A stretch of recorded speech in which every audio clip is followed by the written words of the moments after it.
Inner Voice, a heartfelt chat with Dr. Foojan. Introducing a powerful new update from the Foojan app. Now with flexible subscription plans to fit your journey monthly, quarterly, or yearly. Our new AI-driven onboarding customizes your path to feeling better, faster, and enjoy a refreshed experience with stunning 3D interactive videos. Update now. Empower your inner voice with Foojan. Download today. Listen up if you want to promote your personal growth and self-awareness. I found the Foojan app last month and I have been absolutely loving it. I personally have never learned guided meditation, but thanks to this app, I now have learned incredible tools for my own stress relief and emotional self-awareness. Not to mention, there are self-evaluation tools and professional coaching available to utilize however your journey to self-discovery takes you. Join Foojan today and redefine your life one step at a time. Welcome to the Inner Voice, a heartfelt chat podcast. I'm your host, Dr. Foojan Zeine, a psychotherapist and author and the creator of the Awareness Integration Theory. So thrilled to have you join me today. And I hope that this conversation is going to be really insightful. And I'll say why insightful really means insightful today. So today I'm speaking with Katie Turner. She's a registered psychologist. She's a speaker and a founder of the Katie Turner Psychology, Inc. She's the author of the book, ready? Fuck Toxic Spirituality, Avoiding Red Flags and Navigating the Spiritual Path and with Integrity. So Katie believes in a holistic approach to healing. She has studied a wide range of Western psychological approaches and Eastern healing techniques, and she brings them passionately together in helping her clients to heal the past, find more peace in the present, and create the best possible future. So her mission is to bring together the science of psychology to the practice of spirituality. I really loved our conversation. There's a lot of personal conversation in our personal journeys and how to kind of like determine and distinguish between intuition and your ego and, what to do with it and how to kind of see some of these red flags that might be out there, kind of bringing people into a spiritual world where they might not feel safe or that they're doing really quick turnaround or expecting a quick turnaround and it doesn't necessarily happen. So I enjoyed our conversation and I'm positive you will also. Now be sure to subscribe to my podcast, my YouTube channel, and connect with me through all of my social media, website, foojanzeine.com. Don't forget, go to Foojan app. This app has created amazing, like 31 areas of your life where you could go through journaling, guided journaling. It has your AI chatbot with you. So every day, anytime you like, you can go to the app and check out with Mira, the AI chatbot, which is trained on awareness integration.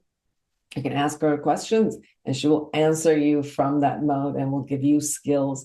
And we found that people are saying that it has about 71% improvement in those areas that people have been actually doing the work on. So I'm positive you'll enjoy it. So go sign up for Foojan app. It's free for 3 days. You could just check it out and see if it works for you.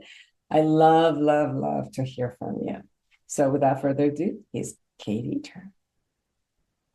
Intentional Parenting, a practical guide to awareness integration theory, written by Dr. Jafari, Dr. Foojan Zeine, and Dr. Manoukian, 3 experts in human development, is your step-by-step guide to raising a healthy child prepared for a culturally integrated world.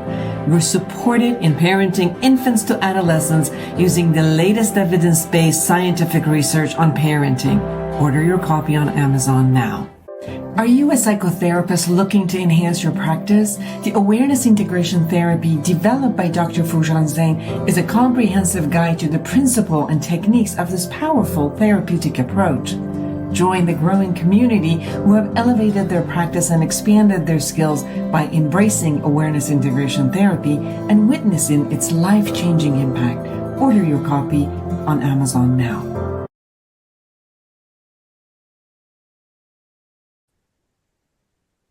Oh, I'm so excited to have you join the show, everyone. Katie Turner is with us. So you have an interesting name for your book. Yes. So tell me, how did you or the publisher came up, by the way, everybody, the name of the book is Fuck Toxic Spirituality. So somehow, putting those two words together, the F word and the spirituality, we're like, oh, interesting. So tell us, first of all, how did you come up with that name? Yeah, I had a couple options, and that one, when I did a bit of audience testing, people seem to like that one better. I do tend to swear too, so it's a little more aligned with me. It's not quite as harsh, the content. It was really, there were certain themes I kept seeing over and over again in my individual work in my psychology practice. And so, really, the desire to write the book was based on those things that just kept coming up over and over and over again. So do you have two practices, or is it like it's the same practice, but you kind of bring both into it, your clinical work and the spiritual world? I do both. Yeah, I have training so that I can do both as a psychologist. Like I do transpersonal work, spiritual work. It's one of my areas of specialty. Oh, beautiful. And for people who might not necessarily know what transpersonal work is, can you Mhm. explain a little bit how the Yeah. spirituality comes together in this work? It's more spiritually focused because, I mean, psychology as a whole, I get that people may need to be careful if they have spiritual or intuitive experiences, who they talk to about that. It doesn't mean like sometimes it is a mental health concern, but there's many people who actually have a strong spiritual life and practice or like get spiritual messages, and it can be very helpful and be part of their resilience and kind of a superpower in their life and not a mental health concern at all. So, but like the DSM, kind of the Bible in psychology, doesn't have a lot of places to put those experiences. It's very interesting that you share that. I used to be the head of an outpatient program for one of the hospitals in Southern California. And it was so interesting that when I was there with people who were, sorry, hallucinating, or they were either on the manic stage of bipolar, which they were hallucinating, Hmm. diagnosed by schizophrenia, which in their active place, they were hallucinating. Hmm. We were there because they started with hallucinating because of drug-related hallucinations, right? Like drug-induced hallucinations. And then you also saw the group that were not hallucinating, but they were experiencing. And yes, some of them could be experiencing those because they just had that, and that was something that showed up, and but people told them this is weird, there's something wrong with you, or they Hmm. started hallucinating because they were not hallucinating, but they started gaining these types of experiences because they possibly were using marijuana or hallucinogens such as mushrooms or psilocybin or some of these things. But it was really their natural element, which they were born with this. And Yeah. when you said that, it's like, well, some people like, I don't know which is which. When you are at the presence of them, you really get to know which is which because there's such a difference in them. And can you share a little bit about the difference? Yeah, and I have kind of a free like screening question thing. It's not meant to be a diagnostic piece, but I find with the specialization in a bit of both, and I'm not a specialist in more psychosis-based illness, I would refer out for that, but sometimes spiritual communities can just put everything under a spiritual awakening, and there can be some serious mental health concerns going on. And so somebody meditating more or like not getting appropriate help is not going to be a good thing. And on the other side, sometimes it can be dismissed as like, oh, am I going quote unquote crazy? And what are the key differential things to look for is can someone kind of function well in day-to-day reality? Like, and do they have an observing ego filter? Because I went through my own spiritual awakening when I was already in the field of psychology. I was very skeptical before, and I work with so many people who it's part of their private life, but they're not advertising it. Very few people would know, or they're selective about who they talk to about those experiences. because there's a part of our brain that recognizes like I know how kind of quote unquote crazy this might sound to people, or like I don't know what someone's going to think of me if they think if they'll think I'm way out there, like if I lose all credibility. So when people lose that like discernment or that ability to know how it might sound to other people, that's kind of another concern. Yes, I absolutely have had a lot of these conversations and experiences myself. And yes, it's funny because sometimes I'll say it like, I've had these experiences, or my husband is like, oh, she just has these experiences, and people are looking at me like, and then I'm like, yes, possibly as I'm, being a keynote speaker at a neuroscience conference, it might be weird that we're sharing these things because it's kind of like, in that. But it was interesting because even in those conferences, when people have the concept, the freedom, let's say, and the comfort to be able to share some of their personal experiences, and people come to me, you're like, oh, do you think do you believe in this? I said, I can't tell you what I believe in, but I can tell you this is my experience. So I'm not making this into like, this is the law. I'm just saying, I just had this experience and it was interesting. It was intriguing. These are the things I learned from it.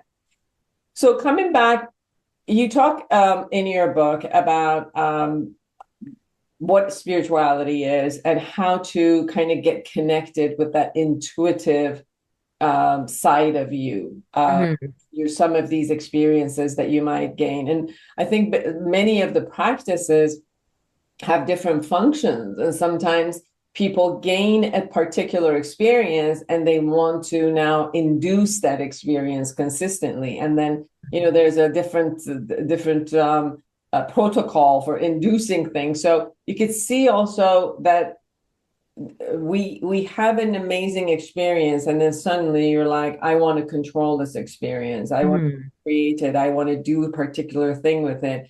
And I think that also by itself gets people into some sort of anxiety and upset, and I'm not good enough, and why can't I, and arguments with other people. What do can you share a little bit about what you mean by that as you shared it in the book, and then kind of like expand it to this part? Yeah, I think there's kind of a misconception that intuitive ability is something people are just born with. We've kind of heard those stories of people who just have these experiences from a really young age, like they might be a medium or something. And it's like, oh, they just always like had this really strong ability. We're really connected. But I do think in my own life and in my professional experience, I do find it's a skill we can develop over time. But you want to approach it like a creative project type skill, not a really intense, like competitive sport type thing, because we can't control, like intuition has its own way of operating. So it doesn't follow the way our ego or rational mind wants it to work. It's not like a search engine that we just plunk in, like, I want answers on this and I want them in this way. It's more a relationship we develop with that spiritual, like something greater than ourself. And spirituality, it doesn't have to be religious. It can be for people, but it can also be like nature, higher self, whatever language kind of fits for people on that. But it really is that what you talk about, that like experiencing it, not just a rational mind exercise anymore.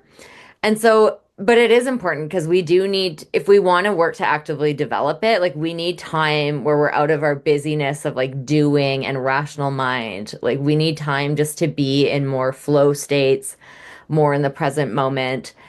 And then if we want to develop it more, reflecting on times where we have had that intuitive experiences, or being open to kind of receive guidance, answers, like play with it in lighter ways and emotional, like lower stakes emotional decisions. We want it when we have really big life decisions that are really stressful, but that's the hardest time to access it if we haven't built a strong connection with it already. Can you define intuition the way that you mean by that? Can you define it?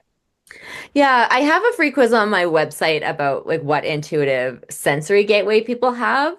So it's usually a subtle difference in terms of sensory information that's coming from something beyond just your rational or logical mind.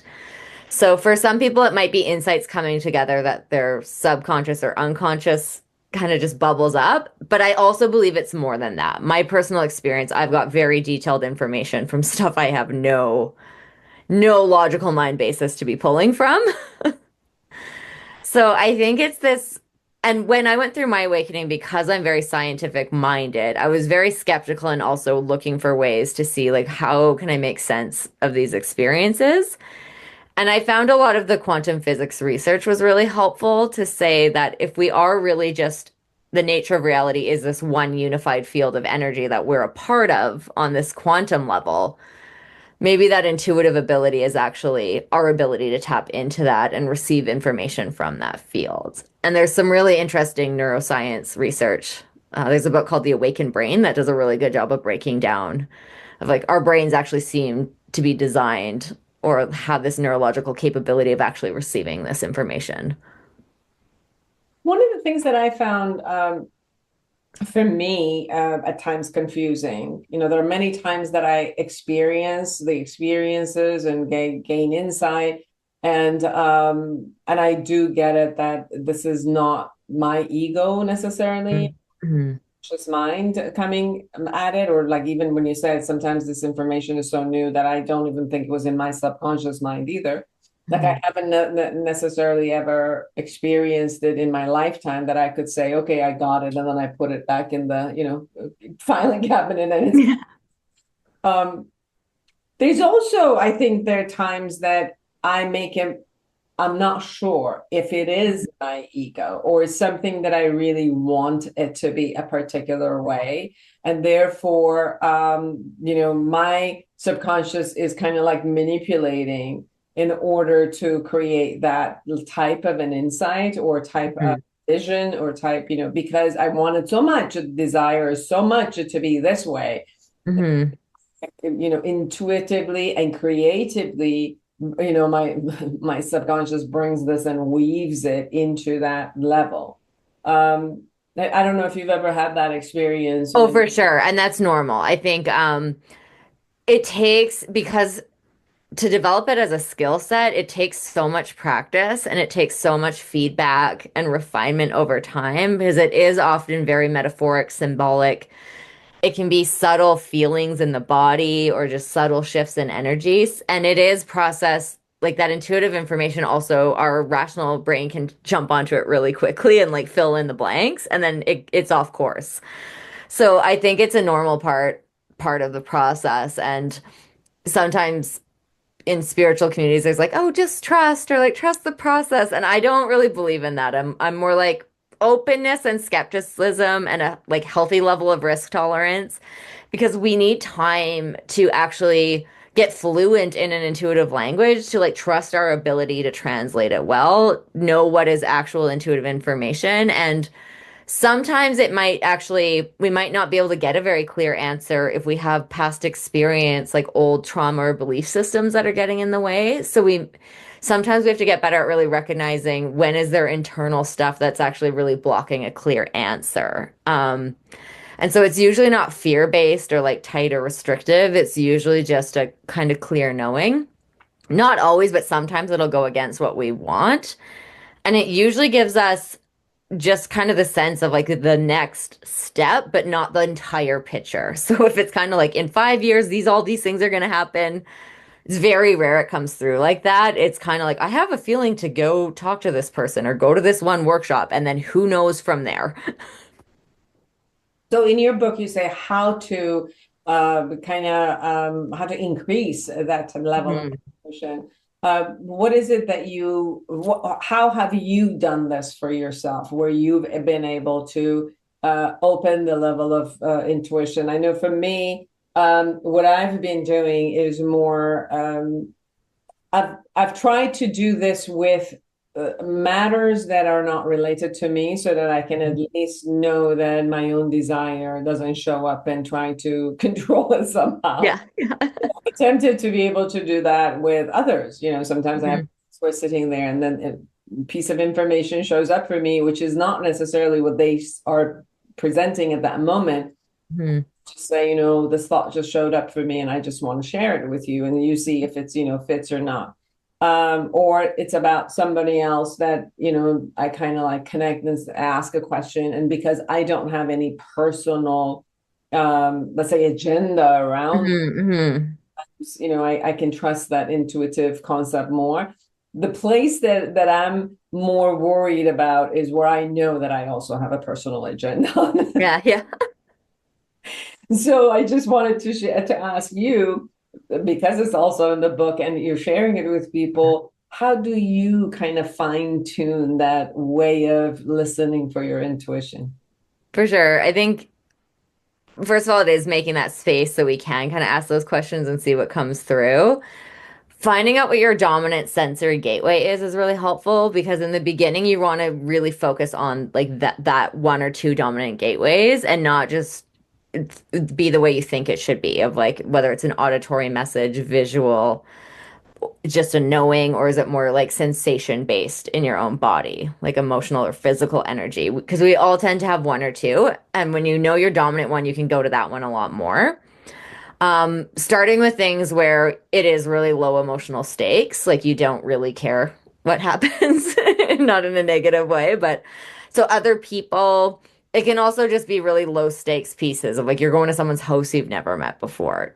Take a few minutes to be like, what kind of impressions do I get about this? Like what comes up for me when I think about it? And having that chance to reflect back again to see, okay, because we want to see what was actually accurate and what didn't make any sense at all. Like may not have actually been accurate, intuitive information. Um, Depending on the way you receive it as well, I think when it is our own kind of personal choices, having it be an ongoing kind of dialogue, we definitely want to be practicing with lower stakes stuff first and start getting some of it. But then it's almost more some form of like prayer or asking, or like putting out the better questions of like, what do I need to know about this? Show me some guidance, and being open to see how does that come through. And it may not answer like immediately when you ask, but you might have a series of like synchronicities in the next few weeks that like three different people tell you about the same book. And it's not one that's popping up all over the place. So you're like, this is interesting. Why does this one keep coming up? Or if so for some people it might be dreams, or just a sense of messages just kind of coming through, and it's more of a like body knowing and recognizing. And sometimes too, if our emotions are too attached to it, I'd also recommend people do some emotional work to kind of clear like the fear, anything old there, to like feel and move through the emotions, because when those are really active, it's tough to get anything kind of clearly coming through. And is there a way of in your practice that you do work with trauma in order to release, the fears or anything that is stuck? Because obviously, I have the awareness integration theory that I work, as trauma informed. But I really want you to share how do you, and that's also, by the way, part of the book. Mm-hmm. Do you work in releasing some of these effects of the trauma so that these pockets of belief systems and emotional states that are kind of holding on, that they can get released? Yeah, well, I'm certified in about three or four different trauma processing modalities. So there's lots out there for anyone listening. It's finding someone who actually like is more trained and certified in trauma processing, not necessarily just trauma informed, but that they do a lot of that work. They have training in it, and having a relationship with someone you can develop trust with, and then can find the right tool or the right technique for the person to kind of bring up the old emotional memory in a safe way, so that the brain can start kind of processing it and really being like, okay, that happened then, it's not happening now. Depending on the trauma, like a single event, sometimes in a few sessions, you can clear that pretty quickly. If it's a long history, it's like that can be long-term work, and you're working at it layer by layer. But you can still have significant shifts in session and start bringing in more of that, like what's the kind of intuitive connection of just even the next step. And I think some of the places where people get frustrated with intuitive information is we go to it like a chat GPT or search engine where we want it to answer us in a certain way. And there's certain ways that it just doesn't work that way. Like it's almost like our companion on this like hero's journey quest, that it's like there's certain things we need to do too, and more information comes in time when we're a part of the journey, but it doesn't give us all the answers. And sometimes it gives us nothing when it's like time for us to actually take some steps or do some things. Funny when you said that. I'm like, yeah, I've been using it a little bit before. I had used it such as the search engine. Okay, I want this answer. And now I've used it, you know, how like you go to kayak and you want to go someplace and then you put this price check and you tell me when it's going up or tell me when it's coming down. And you're like, you know, you just put it out there and wait for it to show up. And now I've noticed it's like I put the question up and just let it be. And then, as you said, sometimes I'm in the shower, sometimes it's in my dream, sometimes Yeah. somebody shows up and just gives you that answer, or and there's like ding ding ding ding ding. That's how it happened. So I really really appreciate you know when you say ask it, but ask it in a way that you're open to however the information shows up, whether that information is intuitive and connecting with something beyond you, or it's even half of the time could be, you know, there's somewhere inside of you that, you know, has the answer, but it's not in your conscious level, and just allowing it to be, it'll show up. It'll pull it from your subconscious and it'll bring the data back to you in front of you, whether it's yours or it's from somewhere beyond you that you've had. For sure. And sometimes there's a piece of like, what are the parts of the process you can keep exploring? Because sometimes the questions we ask are, you know, should I stay in this relationship? Should I take this job? Where should I live? It's like sometimes you still have to go look at homes and like get the mortgage approval. You have to have the hard conversation with the person you're dating to see if it can move on. Like there's action steps a lot of the time that intuitive and logic coming together. It's like we still have to go through certain processes and gather information and let it simmer before we arrive at a knowing. Yes. And mine doesn't necessarily come in meditation. So I know that Yeah. a lot of people say, okay, you sit down, you meditate, and you open your mind, and you know the information kind of shows up. Mine doesn't do it that way. Mine just shows up in the middle of the day, and you know, just like data pours in. I'm doing something, and then suddenly like pours in. So for me, Mhm. it doesn't actually happen. And I think for me, I think because I'm sitting, you know, in the meditative state, Mhm. it becomes too significant in that moment. I'm Yeah, yeah, supposed to be letting go of significance. for sure. That's my Yeah, one. but a lot of people it can be bath or shower. It can be like it can be those times where you're just kind of in the present moment, but it's less likely to happen if people are like super stressed out doing a pros and cons list of all the different options of the decision.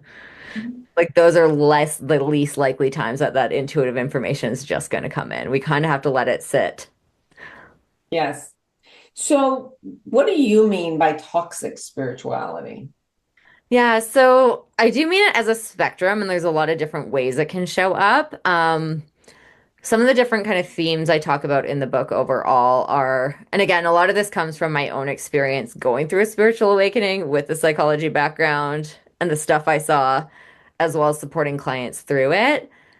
Because it's an area where there's many professionals who it's part of their world, it may be part of their work, but there's so few people speaking about it publicly that usually when you Google it, you get such a host of different videos and information. Some of it may be helpful and very credible or grounded.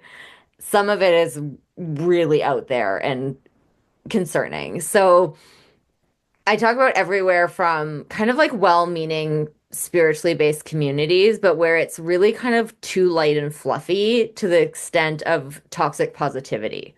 Like, oh, no bad thoughts, you're going to manifest something. Or like, well, your soul signed up for it, so you're not allowed to feel bad. Or like, well, you should just change your thoughts and then your cancer is going to go away. Or you don't need hormone replacement therapy for your brutal perimenopause symptoms or your mental, like you don't need medication. So I've seen some real damage that people go through individually when these like well-meaning principles are kind of turn into gaslighting and the inability to hold any space for someone's personalized journey. And then it goes to the side of also pieces around like it's important to understand trauma. It's important to understand like the mental health aspect of it's opening up more. Spiritual awakening isn't always safe or in everyone's best interest. And there's times where it's very helpful, but it's nuanced. And then it gets into when we have like such an unregulated space, I think people need to be more aware of what to look for and what to look out for, because there can be well-meaning people who just don't know the limits of their own knowledge and like who they should be helping, what other professional support they might need to have in place, like who they might need to refer out, and just kind of indiscriminately being like, this is for everyone, where there's no like retreat or therapy style that is for everybody. Like there really shouldn't be. And and then you get all the way into the other end where you can get into emotionally immature or even like personality disorder territory, or really toxic manipulative individuals can get into spiritual spaces, and they might even have really high psychic gifts, have huge communities, but there can be a lot of like trauma and exploitation and boundary crossing or violating going on behind the scenes. And then you get really open-hearted spiritual people like coming in with a higher level of trust than they might otherwise. And then they can be almost more easily manipulated or gaslighted sometimes by these like charismatic healers and leaders of like, oh, you're not spiritual enough if you're questioning this. So that was where the like F this for the title kind of came from, is like, I want some kind of manual or some kind of roadmap to like, it's not to call out anyone individually, but if you know what to look for, you'll see it when you come across it. I remember I was working in a psych hospital for a long time. For 3 years, I was also part of the suicide hotline. So, I used to sit with suicidal patients for, until 3 o'clock in the morning. Some of them actually take them then to the hospital. And pretty much the conversation of like toxic positivity, it doesn't work, because, when you're really facing death and choosing death and letting go of life, there's just, bunch of positive words. It's not going to do anything.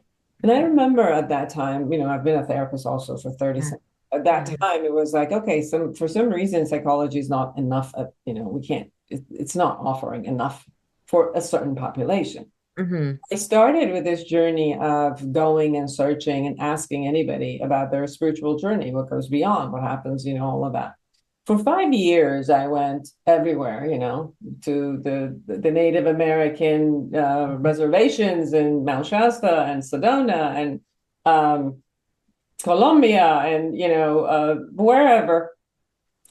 There is a wealth of information. When you get into this world, as you say, there's so many different levels and angles, whether you go, from the Ayurveda of the Indian, then the Buddhist from another angle, or, the New Age. And there's so much wealth of information, and, even going to like 1930s occult. It's just so much information that suddenly I was getting bombarded with all of these things.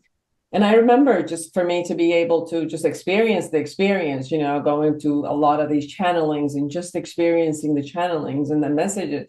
And it was at one point, it's like I'm right on the edge of saying, okay, I need to put my foot down on the ground. Like I'm like too woo-woo up there. And is this real? Is this just a figment of my imagination? Is this, and because I also have a scientific mind, is that constantly questioning every experience and stuff. And at one point, it's like, I'm on Earth. I'm going to live this earthly concept until I'm here. So I come down on Earth. Put down on Earth at this point. It gave me a lot of amazing information and amazing experiences. But there is so much of what you just said that I also saw, that someone experiences something and then they want to take this and their identity comes in and that becomes part of their identity. And then they want to obviously create a business out of it, and they want to create a community out of it. And then all of our ego stuff shows up and does what it does. So as somebody has personality disorders or not, or, conditions or power needs or whatever it is, they can show up in any of these things, and then takes the vulnerability, as you say, when somebody's really vulnerable, they can easily get used and abused from these angles. So I definitely understand when you share about the toxic spirituality, and how it can affect every single person in their life. There's also this safe kind of allowing yourself to be safe, allowing yourself to take care of yourself, being responsible for, your experiences and moving forward.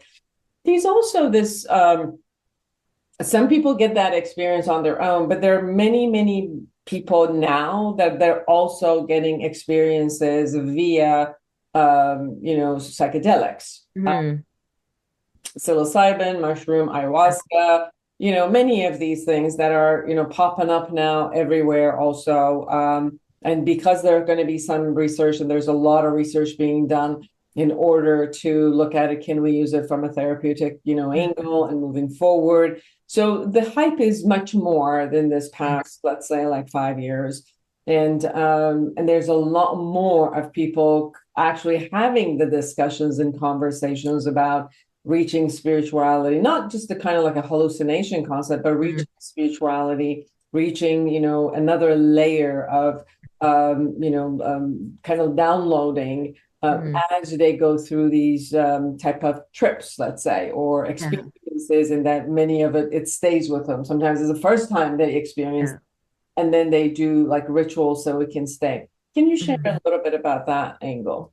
Yeah, it's not my area of full specialty. Like I have some training in it. I have clients who've gone through it in different ways, like whether it's in this country or not. And so I think it looks like there's a lot of positive coming out of it in terms of research. But again, there's not this one thing for everybody. And sometimes there can be this concern of, I think it's almost our capitalistic, like quick fix culture. Sometimes there can be this piece of like, oh, I just want to go do this retreat or go do this workshop or do this thing. And as like a spiritual tourism piece or as a quick fix. And I get worried about it if it comes out of the like cultural context or lineage of where it came from. Of, is this just some dude who did it somewhere else and is now like hosting some ceremony in someone's basement? Like, where is because Western knowledge is not the only legitimate track for knowledge, but I think you need to know what to look for otherwise. And just the amount of training and mentorship that goes on, whether that's formally or not, when that's not there, I think things can get a lot more dangerous because it's a energetic component. This could be helpful for some people, but a spiritual awakening can actually be traumatic or very destabilizing for certain people. So like a very experienced shaman will know who is okay to do the ceremony and who isn't. And without that in place, I've also worked with some clients where like they've done one thing has really derailed their life or has been a very traumatic awakening. So again, like if it's looking for those things, I think it's about finding the safe support to do it. And I do believe that once we get more connected with our own intuition, there's so much out there that the stronger our connection with our own intuition is, it's like it can be our compass that guides us on the path that's right for us. Because I don't think there's a right path for every single person. Like one thing that works for everybody. It's more like what is your individual piece. And sometimes that, like, I had my own intuitive messages about really getting drawn to certain modalities or like a certain teacher to work with someone, like very clear, like this is the one thing to try next or to train in next. Um, You're right that I do have a lot of experience also with clients who have gone and have had a lot of difficulty with the awakenings or the spiritual, if they got it through psychedelics. And partially exactly what you said, that many of these people are calling themselves shamans, but they're not necessarily skilled in, that path of taking you to that.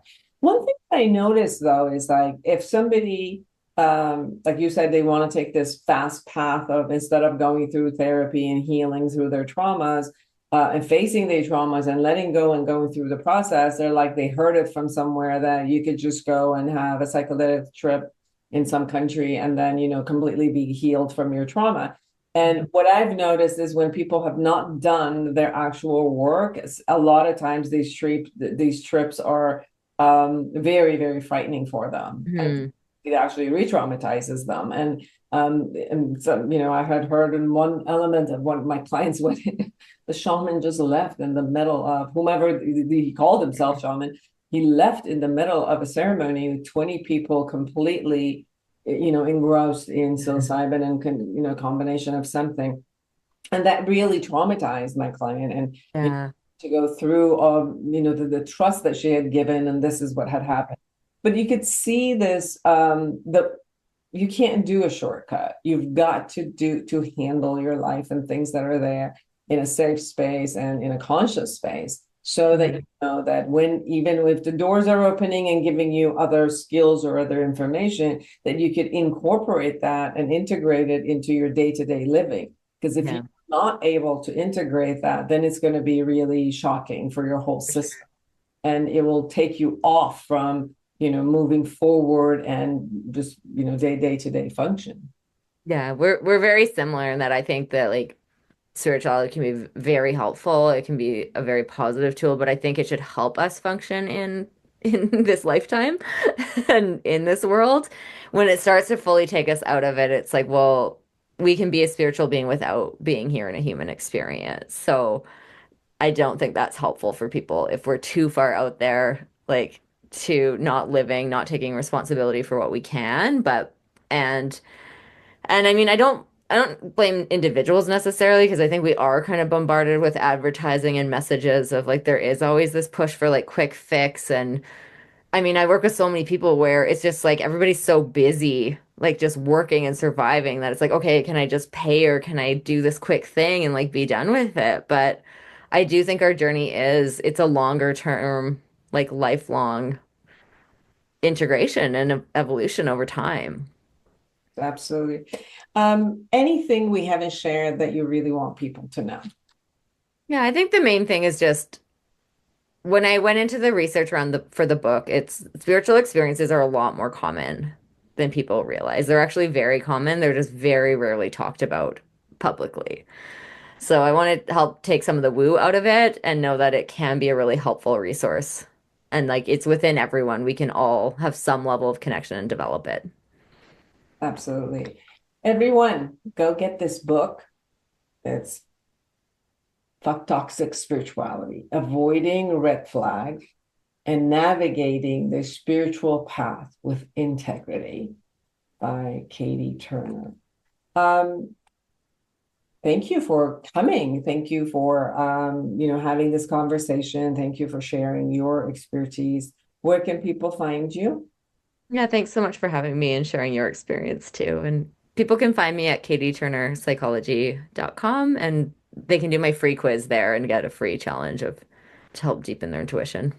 And your book is everywhere, right? I don't know if it's everywhere, but you can find it on the website. If you search it, you should be able to find it too. Yeah. Okay. Amazon? Yes? Yeah. Okay. Beautiful. Well, it was a joy having you and having this conversation with you. Yeah, thank you so much. And for all of you who are out there, create an amazing life for yourself and everyone around you. And until next week, bye-bye. Break free from the forces holding you back. Get the life you deserve. Eliminate stress, reduce anxiety, decrease depression, and start living your full potential. Thousands have used Dr. Foojan Zeine's awareness integration theory, an evidence-based behavioral health breakthrough with incredible life-changing results. Getting rid of past trauma, having fulfilling relationships, increasing earnings, and living their best life. Now, the Foojan app is available to everyone. The app is Dr. Foojan Zeine's awareness integration theory in the palm of your hand. Download the Foojan app today.